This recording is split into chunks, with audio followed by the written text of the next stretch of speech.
The member for North Sydney. Thank you, Deputy Chair.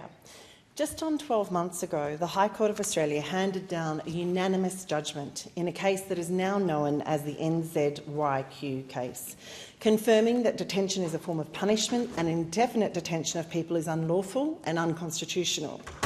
Given Australia's long history of political bipartisanship around the horrendous offshoring of those seeking refuge in our country, the court's finding was welcomed as a watershed moment in Australian legal history, and it could have been a watershed moment for immigration policy and this nation more broadly.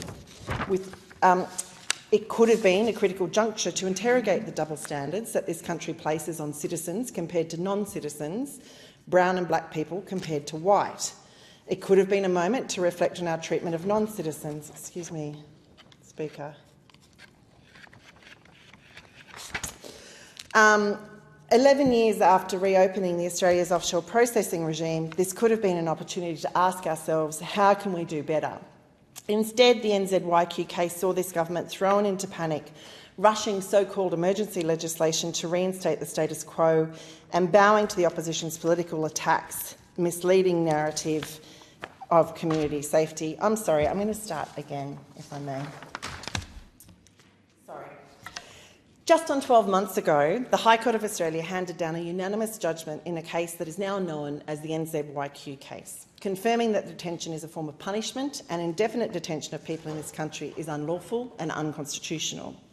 Given Australia's long history of political bipartisanship around the offshoring of those seeking refuge in our country, the court's finding was welcomed as a watershed moment in Australian legal history, a moment that should have seen our immigration system called more broadly to account and our government take the opportunity to reconcile itself with over 30 years of significant human rights breaches.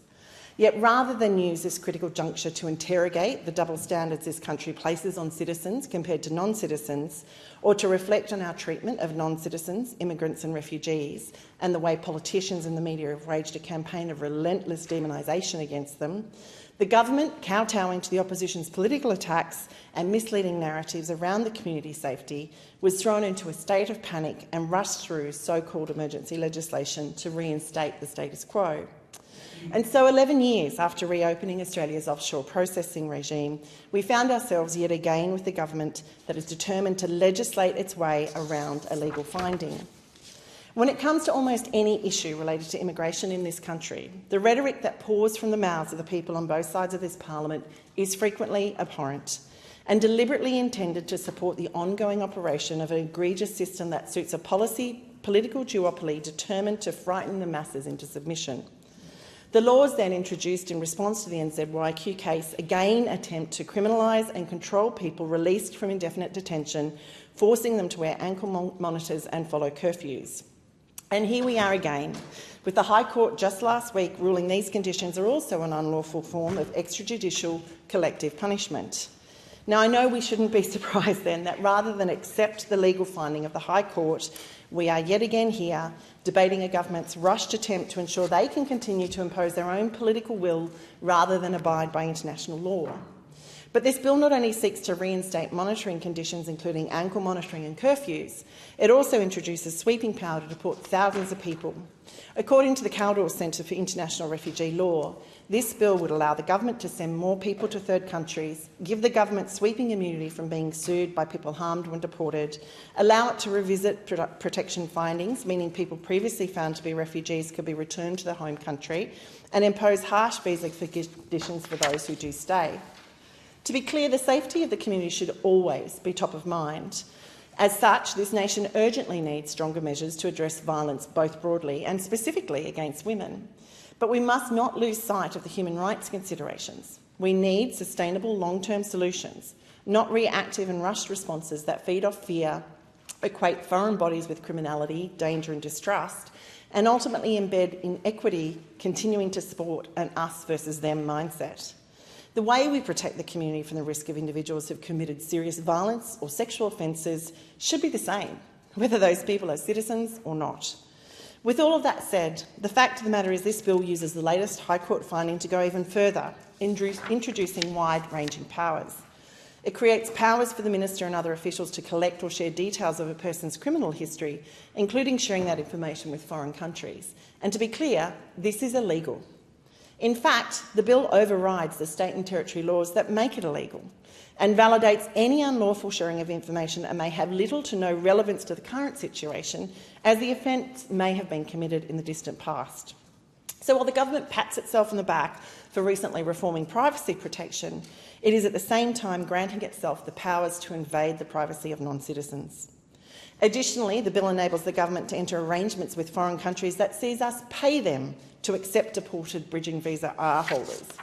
Under this system, the person's bridging visa R would automatically be cancelled as soon as they have permission to enter and remain in a third country. In context, there are more than 200 people in Australia on BVRs, many of whom were released from detention following the High Court's decision.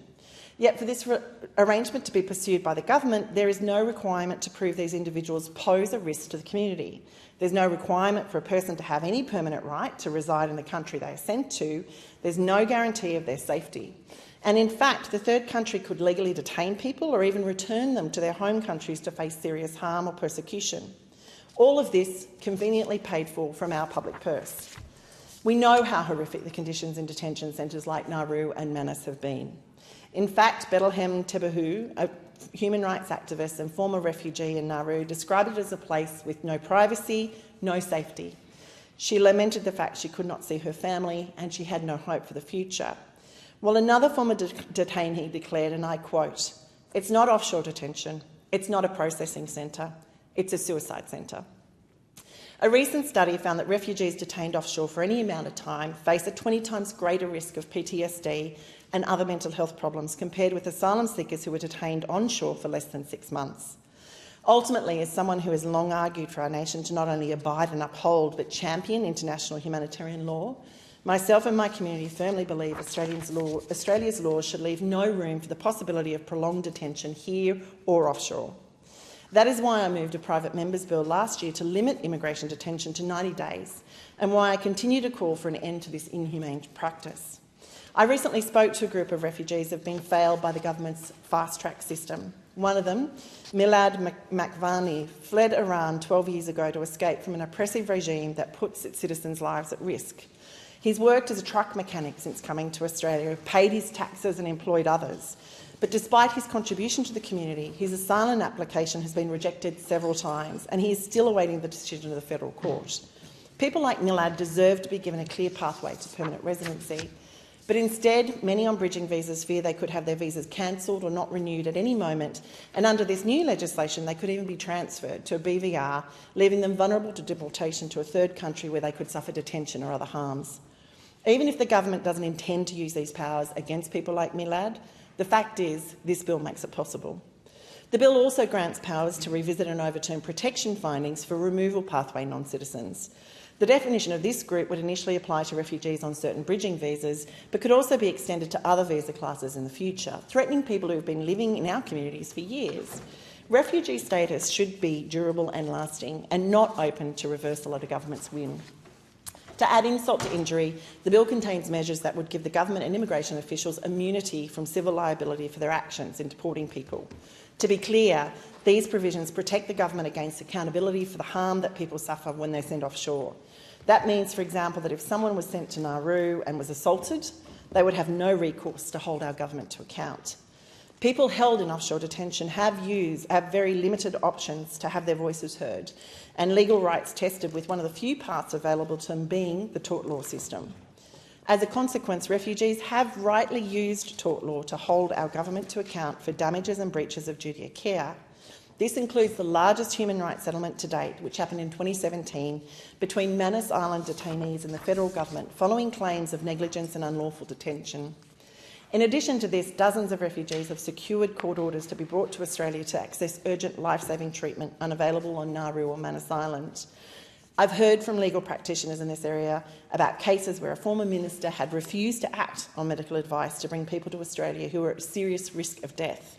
Civil liability claims were often the only way to secure these people's transfer to Australia, where they received the medical care they needed.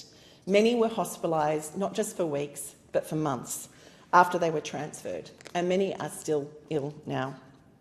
Human rights organisations have warned that the provisions in this bill would close the door to these pathways for legal recourse and even necessary medical care. And it's telling that the government feels the need to ensure immunity from being sued by people harmed when deported.